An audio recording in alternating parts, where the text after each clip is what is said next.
Reports now நேயர்களுக்கு வணக்கம்.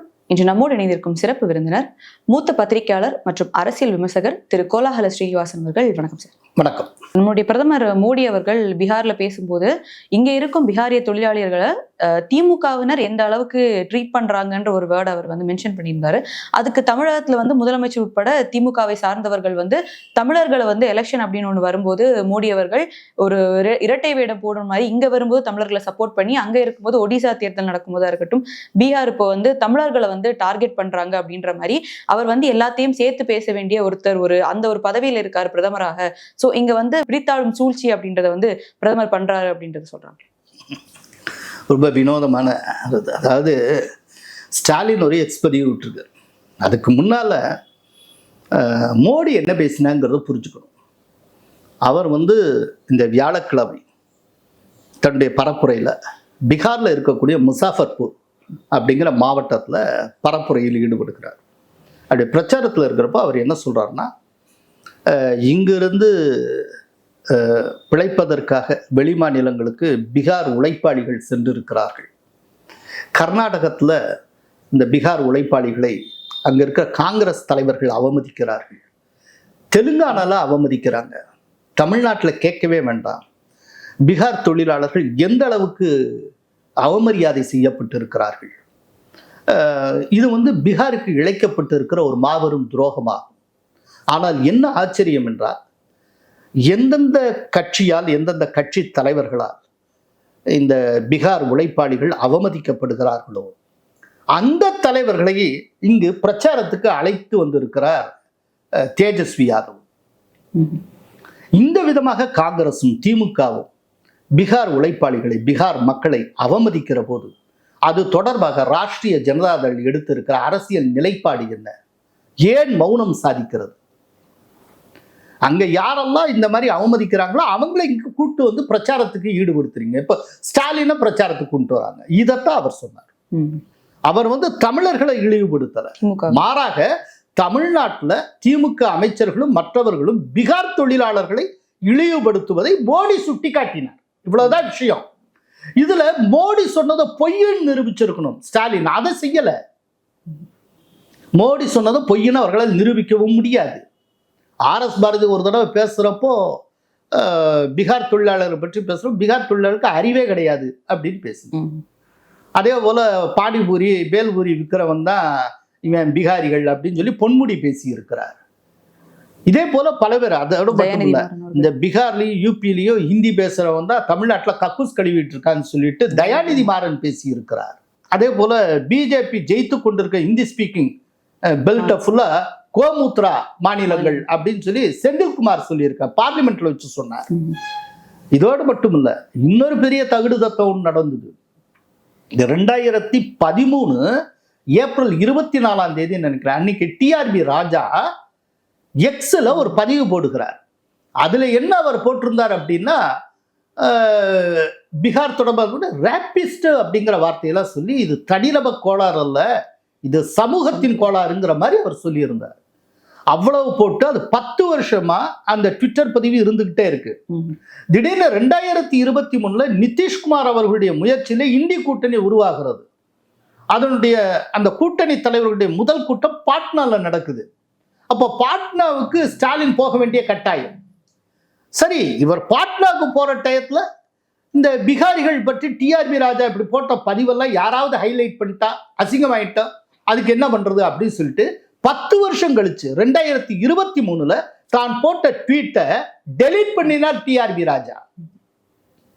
So பீகாரிகளை அவமதிச்சது முழுக்க டிஎம்கே. இன்னைக்கு என்னமோ திடீர்னு பீகாருக்கும் தமிழகத்துக்கும் இடையிலான உறவையே அவர் மோசமாக்குகிறார் பிரதமர். தான் எல்லோருக்கும் பிரதமர் என்பதை உணர்ந்து பேச வேண்டும்னு ஒரு அட்வைஸ் சொல்லி இருக்கிறார் ஸ்டாலின். நான் ஸ்டாலினுக்கு ஒரு அட்வைஸ் பண்ண விரும்புறேன். எப்படி மோடி எல்லோருக்கும் பிரதமரோ அதே போல ஸ்டாலின் எல்லோருக்கும் முதல்வர். அதனால பிள்ளையார் சதுர்த்தியின் போது இந்துக்களுக்கு அவர் வாழ்த்து சொல்ல வேண்டும். தீபாவளியின் போது இந்துக்களுக்கு அவர் வாழ்த்து சொல்லி இருக்க வேண்டும். ஏன் அந்த இடத்துல மட்டும் அவருக்கு மறந்துருச்சு? இங்க இருக்கிற இந்துக்களுக்கு சேர்த்துத்தானே அவர் முதல்வர், எனக்கும் சேர்த்தா உங்களுக்கும் சேர்த்தா அவர் முதல்வர். அப்போ என் சமய பண்டிகைக்கு அவர் வாழ்த்து சொல்லணும்னா அது என்னை அவமதிக்கிற மாதிரி தானே. அதையே அவர் பண்ணல. பிரதமருக்கு அறிவுரை சொல்வதற்கு முன்பாக தன்னை பற்றி அவர் யோசித்து பார்க்க வேண்டும். திரும்ப திரும்ப சொல்றேன், பிரதமர் தன்னுடைய பிரச்சாரத்துல ஒரு இடத்துல கூட தமிழர்களுக்கு எதிராக எதுவும் பேசுறார். தமிழ்நாட்டில் இப்ப ஆட்சி செய்து வருகக்கூடிய அந்த ஆட்சியாளர்கள், திமுகவை சேர்ந்த முக்கிய தலைவர்கள் எப்படியெல்லாம் இந்த பிகாரிகளை துன்புறுத்தினார்கள், அவமதித்தார்கள் அப்படிங்கிறத அவர் அம்பலப்படுத்தினார். ஒண்ணு வேண்டாம், 2023 இங்க இருக்க பிகாரிகள் தாக்கப்பட்டார்கள், குறிப்பா கொங்கு மண்டலத்துல. அப்படி தாக்கப்பட்டப்போ இந்தி கூட்டணியில் இருக்கின்ற காரணத்தினாலேயே தேஜஸ்வி யாதவ், அன்னைக்கு அவர் டெப்டி சீஃப் மினிஸ்டர், அவர் சொல்றாரு, இந்த மாதிரி பிகாரிகள் தாக்கப்படுவதாக வருகிற வீடியோ எல்லாம் போலி வீடியோக்கள், ஃபேக் வீடியோஸ் அப்படின்னு. அப்போ பிரசாந்த் கிஷோர் ஒரு இன்டர்வியூ கொடுக்குறார். அவர் சொல்றாரு, அதெல்லாம் ஃபேக் வீடியோஸ் கிடையாது, உண்மை வீடியோ என்னங்கிறத நான் விரைவில் வெளியிடுவேன் அப்படின்னாரு. அவர் எப்போ சொன்னார் அப்படின்னா 2023 மே 6ஆம் தேதியோ இல்லை ஒரு நாள் அவர் சொன்னார். மே இல்லாட்டி மார்ச் 6ஆம் தேதி அவர் சொன்னார். சொன்னதுக்கு அப்புறம் அதே மாசம் 10ஆம் தேதி சீமான் பேசின ஒரு ஸ்பீச், அந்த வீடியோவை பிரசாந்த் கிஷோர் வெளியிடுகிறார், தன்னுடைய ட்வீட்ல அட்டாச் பண்றார். அதில் அவர் என்ன சொல்றேன்னா, சீமான் எப்படி பேசியிருக்கிறார் பாருங்கள், பீகார் தொழிலாளர்கள், வட இந்திய தொழிலாளர்கள் எவ்வளவு கேவலமாக பேசியிருக்கிறார், ஏன் சீமான் மீது இதுவரை நடவடிக்கை இல்லை, ஏன் அவர் பேச்ச இப்போது இருக்க திமுக அரசு அனுமதிக்கிறது, என்ன காரணம் அப்படின்லாம் கேட்டுள்ளார். கண்ணுக்கு முன்னால் நம்ம பார்த்துருக்கோம், இங்க இருக்கக்கூடிய திமுக ஆட்சியாளர்கள் இங்க இருக்கிற வட மாநில தொழிலாளி எவ்வளவு தூரம் அவமதிக்கிறார்கள். அவ்வளவு வேண்டாம், இப்ப எஸ்ஐஆர்னு ஒண்ணு வருது. இந்த எஸ்ஐஆரை எதிர்க்கிறப்போ திமுக வைக்கிற முக்கியமான பாயிண்ட் என்ன, இங்கே இருக்கிற வட மாநில தொழிலாளர்களுக்கு வாக்குரிமை கிடைத்து விடும், அவர்கள் தமிழகத்தின் வாக்காளர்கள் ஆகி விடுவார்கள் அப்படிங்கிறதா. ஏன் வாக்காளர்கள் ஆகக்கூடாது? பெங்களூர்ல மட்டும் 23 லட்சம் தமிழர்கள் இருக்காங்க வாக்குரிமையோட. மும்பையில் இருக்கக்கூடிய தாராவில 25 லட்சம் தமிழர்கள் வாக்குரிமை பெற்று இருக்கிறார்கள். மகாராஷ்டிரா தமிழ்ச்செல்வன் அப்படிங்கிற ஒருத்தர் பிஜேபி சார்பில் 3வது முறையாக எம்எல்ஏ ஆகியிருக்கிறார். ஏன் மும்பையில தமிழர் வாக்களிக்கலாம்னா, பெங்களூர்ல தமிழர் வாக்களிக்கலாம்னா, தமிழ்நாட்டில் வட மாநிலத்தவர்கள் வாக்களிக்க கூடாத? அதாவது மக்கள் பிரதிநிதித்துவ சட்டம், இந்த சட்டத்தினுடைய செக்ஷன் 19 உட்பிரிவு பி என்ன சொல்லுகிறது அப்படின்னா, நீங்க ஒரு இடத்துக்கு வந்துட்டீங்க, அந்த இடத்துல தங்கி இருந்து அங்க வேலை பார்க்குறீங்க அப்படின்னா, நீங்க எந்த இடத்தில் வசிக்கிறீர்களோ அந்த இடத்துக்கு உரிய தொகுதியில் தான் நீங்க உங்களுடைய பேரை என்ரோல் பண்ணிக்கணும், சொந்த ஊர்ல போய் போட்டியிட முடியாது. இதை சொல்லியிருக்கு. இது சம்பந்தமா என்ரோல்மெண்ட்னா என்ன, என்ரோல்மெண்ட் எப்படி பண்ணணும், அது பற்றின ஃபேக்ட் என்ன, சட்டபூர்வமான ஃபேக்ட் என்ன அப்படிங்கிறதுக்கு ஒரு FAQ, ஃப்ரீக்வெண்ட்லி ஆஸ்க்ட் கொஸ்டின்ஸ் வெளியிட்டாங்க. அது எப்போ தெரியுமா வெளியிட்டாங்க? 2013 அக்டோபர் 17ஆம் தேதி. அப்போ பிரைம் மினிஸ்டர் மன்மோகன் சிங், மத்திய அரசுக்கு சொந்தமான பிரஸ் இன்ஃபர்மேஷன் பியூரோ PIB அவங்க வெளியிட்டாங்க. அந்த வெளியிட்டதுல 8வது கேள்வி. அந்த கேள்வி என்ன அப்படின்னா, ஒருத்தன் கேட்குறான், அதுக்கு பதில் சொல்ற மாதிரி கேள்வி என்னன்னா, ஏன்னா அந்த கேள்வி அப்படியே இன்னைக்கு தமிழ்நாட்டுக்கு பொருந்தும், குறிப்பா DMK இவங்க கேட்குறாங்களே அந்த கேள்விக்கு பொருந்தும். அதுக்காக இதை சொல்றேன். அந்த கேள்வி என்னன்னா, நான் டெல்லியில வசிக்கிறேன், டெல்லியில வேலை பார்க்குறேன், நான் என் சொந்த ஊர்ல வாக்களிக்க முடியுமா? அதுக்கு பதில் முதல் வார்த்தை நோ, நீங்க வாக்களிக்க முடியாது. நீங்க டெல்லியிலேயே வாழ்றீங்க, அது டெல்லியில தான் வசிக்கிறீங்க அப்படின்னா, நீங்க மக்கள் பிரதிநிதித்துவ சட்டம் 19B படி டெல்லியினுடைய ஆல்ரெடி ரெசிடென்ட்டாக கருதப்படுவீர்கள். எனவே நீங்க எங்க குடியிருக்கீங்களோ அந்த பகுதி எந்த தொகுதிக்குள்ள வருதோ அந்த தொகுதியின் வாக்காளராகத்தான் நீங்கள் உங்கள் பெயரை பதிவு செய்து கொள்ள வேண்டும். உங்க சொந்த ஊர்ல வாக்காளர் பட்டியலில் உங்கள் பெயர் இருக்கக்கூடாது அப்படின்னு சொல்லியிருந்தது. இது மன்மோகன் சிங் காலத்துல வெளியிட்ட FAQல வந்த பதில். அதுக்காக சொல்றேன். இன்னொன்னு, அந்த மக்கள் பிரதிநிதித்துவ சட்டம் இருக்கு இல்லையா, இந்த விஷயத்தை சொல்ற இந்த சட்டம் எப்போது இயற்றப்பட்டது தெரியுமா? 1950. மன்மோகன் சிங் இயற்றல, RSS இயற்றல. 1950 யார் ஆட்சி நடந்தது? காங்கிரஸ் ஆட்சி காலத்துல இயற்றப்பட்ட சட்டத்துல இப்படி இருந்தது. அந்த சட்டம் தான் இன்னைக்கு வரைக்கும், அதன்படி தான் எல்லாமே நடந்து கொண்டு இருக்கிறது.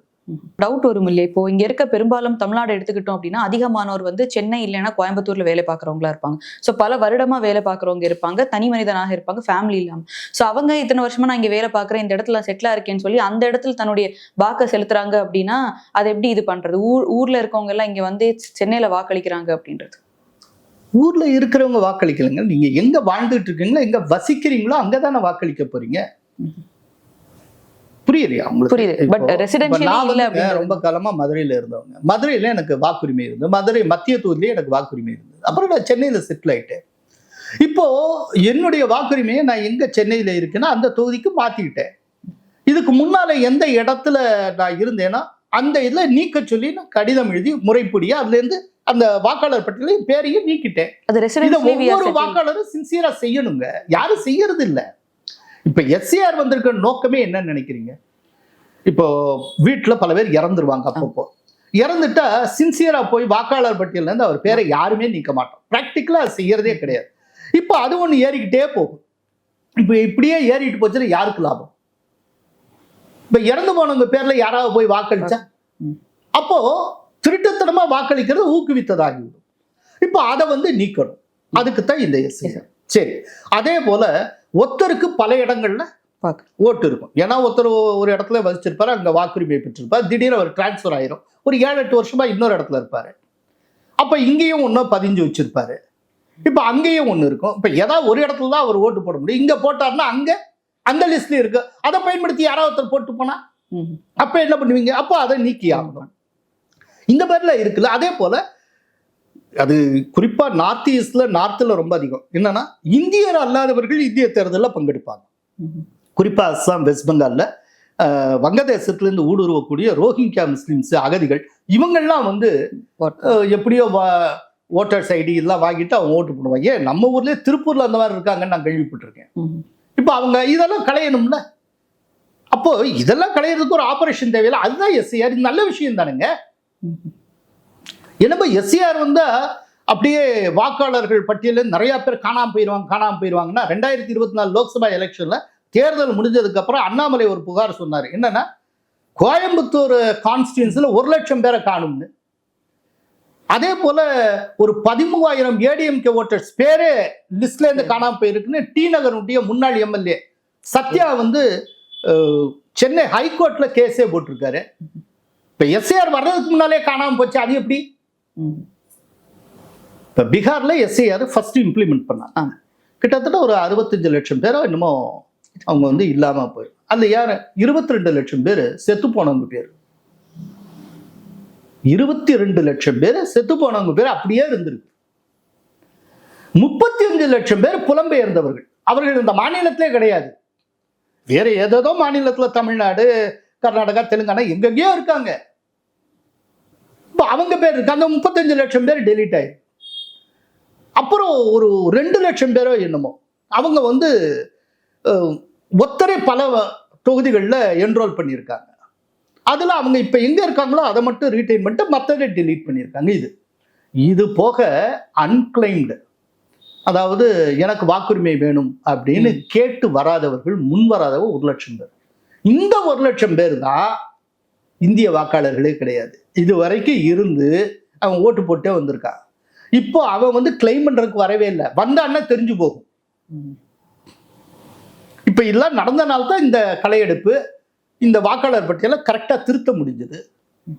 அதே போல தமிழ்நாட்டு ஓட்டர்ஸ் லிஸ்ட்ல இருக்கக்கூடிய இறந்து போனவர்கள் பெயர்கள் தமிழ்நாட்டில இருந்து புலம்பெயர்ந்திருப்பாங்க. எவ்வளவு பேர் ஃபாரினுக்கு போயிருப்பாங்க, பல்வேறு மாநிலங்களுக்கு போயிருப்பாங்க, அங்கேயே செட்டில் ஆயிருப்பாங்க. ஆனா பேர் இங்கேயே இருந்துகிட்டு இருக்கும். இதுல வந்து ஒரு விஷயம், பெரிய சட்டமேதைன்னு சொல்லப்படுற ப. சிதம்பரம் இருக்காரு. அவர் வந்து ரொம்ப அறிவாளித்தனமா பேச நினைச்சிட்டு ஒரு விஷயத்த சொல்லியிருந்தாரு. என்னன்னா பீகார்ல சட் பூஜைலாம் நடக்கிறப்ப இங்கேருந்து அவங்க போறாங்கல்ல, அதே போல தேர்தலுக்கு போய் ஓட்டு போடட்டும் அப்படின்னு. சட்டம் தெரிஞ்ச யாரும் இப்படி பேச மாட்டாங்க. ஒரு சாதாரண ஒரு ஆர்டினரி சிட்டிசன் பேசுவான். ஏன்னா சட்டம் என்ன சொல்லுது அப்படின்னா, நீங்க எங்க வேலை பார்த்து எங்க வசிக்கிறீங்களோ அங்கதான் உங்களுக்கு ஓட்டுரிமைன்னு சொல்லுது. அதுதான் சொன்னேன். மக்கள் பிரதிநிதித்துவ சட்டம் 19 சப்செக்ஷன் பி அவ்வாறு சொல்லுகிறது. சட்டம் தெரிஞ்ச ப. சிதம்பரம் அவ்வளவு தப்பா மொத்த மக்களையும் மிஸ்கைட் பண்ணார். ஸோ மோடி இவ்விதமாக பேசியிருக்கிறார். இதுக்கும் வந்து ஸ்டாலின் வந்து அவர் மோடி வந்து பீகாருக்கும் தமிழ்நாட்டுக்கும் இடையில ஏதோ ஒரு பெரிய மோதலை ஏற்படுத்தி விட்டது போன்ற ஒரு சித்திரத்தை உருவாக்கி இருக்கிறார். உண்மையில வடமாநில தொழிலாளர்களுக்கும் இங்க இருக்கிறவங்களுக்கு இடையில நிரந்தரமாக மோதலை உருவாக்குவதும், அதே போல ஹிந்தியை வந்து ஏதோ தமிழர்களின் ஜென்ம விரோதி போல சித்தரிப்பது, இது எல்லாமே டிஎம்கேயுடைய அரசியல் கருவிகள். பீகார்லயும் யூபிலையும் யார் இருக்காங்களோ அவங்களுடைய தாய்மொழியான ஹிந்தியை இங்க கரிபூசி அழிச்சதுதான் யார்? கருப்பு பெயிண்டால அழிச்சது யாரு? ஆக்சுவலா இந்த விஷயத்துக்கு அங்க இருக்கக்கூடிய பீகாரிகளும் சரி, யூபி வாலாக்களும் சரி, இல்லாட்டி இந்திய தாய்மொழியாக கொண்டவர்களும் சரி, ரொம்ப நாகரிகமான முறையில எதிர்வினையாற்றினாங்க. இப்ப இவங்க கருப்பு பூசி அழிச்சாங்கிறதுக்காக டெல்லியில இருக்கக்கூடிய தமிழ் போர்டு யாருமே, அங்க இருக்கிற யாருமே கருப்பு பெயிண்ட் வச்சு அழிச்சதே கிடையாது. டெல்லியில பல இடங்கள்ல, அதே போல மும்பையில பல இடங்கள்ல தமிழ்ல போர்டு வைக்கப்பட்டிருக்கு. தமிழ்நாடு ஸ்டோர்ஸ் அதெல்லாம் இருக்கு. பதிலுக்கு அவன் செஞ்சிருக்கலாம்ல, அவன் டாமினண்டா இருக்கிற ஒரு நாளும் அவன் செய்யும். ஸோ ரொம்ப நாகரிகமாக அவர்கள் நடந்து கொண்டு இருக்கிறார்கள். நாம ரொம்ப மோசமா நடந்துட்டு இருக்கோம். தமிழ்நாட்டுக்கும் தமிழகத்துக்கும் தமிழர்களுக்கும் மோடி போல செய்தவர்கள் யாரும் கிடையாது. அதாவது லோக்சபால தமிழர்களால் கொண்டாடப்படுகிற செங்கோலை நிறுவியதே மோடி தான். அதை மறந்துடக்கூடாது. இந்தியா முழுமைக்குமான ஒரு லோக்சபால தமிழனுடைய இறையாண்மைக்கான கருவியாக அந்த காலத்திலிருந்து இன்றைக்கு வரைக்கும் கருதப்படுகிற செங்கோலை நிறுவியது மோடி. இந்த செங்கோல் அப்படிங்கிறது ஆட்சி அதிகாரத்தின் குறியீடாக இருக்கக்கூடியது. இன்னைக்கும் நீங்க வந்து ஒருத்தர் மேயர் பொறுப்பு ஏத்துக்கிட்டாங்கன்னா அவங்களுக்கு செங்கோலை வழங்குவாங்க. இன்னைக்கும் உண்டு. இப்போ சென்னை மாநகராட்சி மேயரா பிரியா அவர்கள் பொறுப்பேற்ற போது சேகர் பாபு செங்கோல் வழங்கினார். இந்த செங்கோல் வழங்குவதுன்னு ஒண்ணு உண்டு. இந்த செங்கோலை நிறுவினது மோடி. மோடி ஒவ்வொரு முறையும் தமிழ், குறிப்பா அந்த திருக்குறளை எவ்வளவு கோட் பண்ணி பேசுகிறார். ஐநா சபையில பேசுகிற போது கூட அவர் வந்து கணியன் பூங்குன்ற நாடு யாதும் ஊரே யாவரும் கேள்விங்கிறத குறிப்பிட்டு பேசியிருக்கிறார். தமிழுடைய பெருமையை உலகம் முழுக்க கொண்டு போய் சேர்த்ததுல மோடிக்கு ஒரு பெரிய பங்கு உண்டு. என்னை பொறுத்தளவுல ஸ்டாலினும் திமுகவும் தமிழுக்காகவும் தமிழர்களுக்காகவும் செய்ததை விட அதிகமாக மோடி செய்திருக்கிறார். இப்ப தற்போது இந்த தமிழகத்துக்கும் பீகாருக்குமான அந்த கான்ஃபிளிக்டை வந்து திமுக கையில் எடுத்ததுக்கான முக்கியமான காரணம் அமலாக்கத்துறை வந்து தமிழக டிஜிபிக்கு கொடுத்த அந்த 200க்கும் மேற்பட்ட அந்த பக்கங்கள்ல இருக்கும் விஷயம்தான் அப்படின்றது பார்த்தோம். நேரு அவருடைய தம்பியா இருக்கட்டும், அவங்களுடைய குரூப்ஸா இருக்கட்டும், டிவிஹெச் அப்படின்றது இன்வால்வ் ஆயிருக்கு அப்படின்றது. இதற்கு டிஜிபி தரப்புல வந்து அவங்க எஃப்ஐஆர் போடணும் அப்படின்றதையும் எடப்பாடி பழனிசாமி அவர்கள் வந்து சொல்லியிருந்தாரு. நீங்க வந்து எந்த ஒரு சார்பும் எடுக்காமல் வந்து இதுல போலீஸ் செயல்படணும், அதே மாதிரி போலீஸுடைய கைகளை வந்து முதல்வர் வந்து கட்டி போடக்கூடாது அப்படின்றதையும் சொல்லியிருக்கு. இதுக்கு நேரடி தொடர்பு இருக்குன்னு சொல்ல மாட்டேன். ஏன்னா டிஎம்கேவுடைய டிஎன்ஏயே எப்படின்னா இந்த மோதலை முற்ற வைத்து கொண்டிருப்பது, ஒரு மோதலை உருவாக்கி கொண்டே இருப்பது இதுதான். நீங்க டிஎம்கே ஆரம்பத்திலேருந்தே பாருங்க, ஒரு கற்பனையான எதிரியா அவங்க திட்டமிட்டு உருவாக்குவாங்க. நீங்க காஷ்மீர் ஃபைல்ஸ் பார்த்துருக்கீங்களா படம்? சரி, அதுல பல்லவி ஜோஷின்னு நினைக்கிறேன் அவங்க வருவாங்க. அதில் அவங்க பேராசிரியராகவோ ஏதோ பணிபுரிவாங்க. அவங்க வருவாங்க, வர்றப்போ ஒரு இடத்துல சொல்லுவாங்க, ஒரு காப்பியத்துக்கு இல்லாட்டி ஒரு எப்பிக்கு ரொம்ப சுவாரஸ்யத்தை கூட்டுறதே வில்லன் தான். வில்லனே இல்லைன்னா நாம ஒரு வில்லனை உருவாக்கணும் அப்படிம்பாங்க. இப்போ பாருங்க, இந்த ஒட்டுமொத்த தமிழ் சமூகத்தின் எதிரியே பிராமணர்கள்ங்கிற மாதிரி சித்தரிப்பாங்க. பிராமணர்களுடைய எண்ணிக்கை மிக குறைவு. அவர்கள் எதிரியாக இருப்பதற்கு கூட வலுவற்றவர், அந்த அளவுக்கு தான் எண்ணிக்கை. அதை வந்து ஒரு பெரிய சித்தரிப்பாங்க. அதே போல தமிழ்நாட்டில் ஹிந்தியை தாய்மொழியாக கொண்டவர்கள் எத்தனை பேர் இருப்பாங்க? ஆனால் மொத்த தமிழுடைய எதிரியா ஹிந்தியை கொண்டுருவாங்க. சம்ஸ்கிருதத்தை தன்னுடைய தாய்மொழியாக கொண்டு யாருமே பேசுவதில்லை, சம்ஸ்கிருதத்தை தன்னுடைய எதிரியா கொண்டுருவாங்க. அதாவது எதிர்க்கிறதுக்கான பலம் இல்லாதது எதுவோ அதை கண்டுபிடிச்சு அதை வந்து மொத்த சமூகத்தின் எதிரி போல இவர்கள் சித்தரிப்பார். இந்த சித்தரிப்பின் மூலமாகவே ஒரு அரசியலை ஆண்டாண்டு காலமாக தொடர்ந்து திமுக வெற்றிகரமாக நடத்தி கொண்டிருக்கும். அநேகமா இந்த விதமான ஸ்டைல்ல ஒரு 1949 இன்னைக்கு வரைக்கும் நடத்திக்கிட்டு டிஎம்கே மட்டும்தான் கன்சிஸ்டண்டா நடத்திக்கிட்டு இருக்காங்க இந்த ஸ்டைல். அதனால இது அவர்களுடைய அரசியல். இப்ப நீங்க சொன்னதெல்லாம் காரணமா தான் இருந்தாகணும் இல்லை, இது இல்லைனாலும் இவர்கள் இப்படித்தான் செயல்பட்டு இருப்பார்கள். அதுக்காக சொல்றேன். இப்போ இடி இந்த ஒரு விஷயத்துக்கு தமிழக சார்பில் போலீஸ் இனிமே வந்து எஃப்ஐஆர் போடல அப்படின்ற ஒரு விஷயம் இருக்கு இல்லையா? அதுவும் எடப்பாடி பழனிசாமி அவர்களும் அதை வந்து கோட் பண்ணி சொல்றாரு. நீங்கள் எஃப்ஐஆர் போட்டா மட்டும்தான் இடிக்கு நெக்ஸ்ட் ஸ்டெப் எடுக்க முடியும் அப்படின்றத கோட் பண்ணி சொல்றாங்க. ஆமா, நிச்சயமா. அப்படி இல்லைன்னா அதற்குரிய சட்ட நடவடிக்கை விரைவில் எடுக்கப்படும். ஆனா திமுக திரும்பவும் அதேதான். இன்னொன்னு, கரூர் விஷயத்தை எடுத்துக்கோங்க. கரூர் சம்பந்தமா நீதிபதி ரஸ்தோகி தலைமையில ஒரு கண்காணிப்பு குழு இருக்கு, சிபிஐ. அவர் விரைவில் வரப்போகிறார். ஒரு முக்கியமான ஜேர்னலிஸ்ட ரஸ்தோகி ரொம்ப கடும் கோபத்தோடு பேசி இருக்கிறார். டிஎம்கே பல விஷயங்களை மறைக்க முயற்சி செய்கிறதோ இந்த தமிழக அரசு, அப்படிலாம் அவர் சந்தேகத்தை எழுப்பி இருக்கிறார். இப்போ அந்த சம்பவம் நடந்த இடத்துல கரூர்ல ஒரு பெரிய பள்ளம் இருந்ததாக, அதுல தடிக்கு நிறைய பேர் விழுந்திருக்காங்க அப்படின்னு. ஆனா இப்போ அந்த பள்ளத்தை மூடிட்டாங்க அப்படிங்கிறத ரஸ்தோகி கோட் பண்ணிட்டார். இங்க என்ன நடந்துகிட்டு இருக்குங்கிறது நீதிபதி ரஸ்தோகிக்கு தினந்தோறும் போய் கொண்டு இருக்கிறது. எதோ நடந்து கொண்டு இருக்கிறது. சட்ட ரீதியாக எல்லாமே நடக்கும் நான் நினைக்கிறேன். ஏன்னா ரொம்ப பிடி இறுகி கொண்டு இருக்கிறது. எப்போதுமே ஒண்ணு புரிஞ்சுக்கோங்க, அணைய போற நேரத்தில் தான் ரொம்ப பிரகாசமா ஒன்று எரியும். அதே போல ரொம்ப துள்ளுறாங்கன்னா ஆஃப் ஆக போறாங்கன்னு அர்த்தம். சார், எங்களோட இணைந்து பல்வேறு கருத்துக்களை பயந்தமைக்கு ரொம்ப நன்றி சார். மிக்க நன்றி.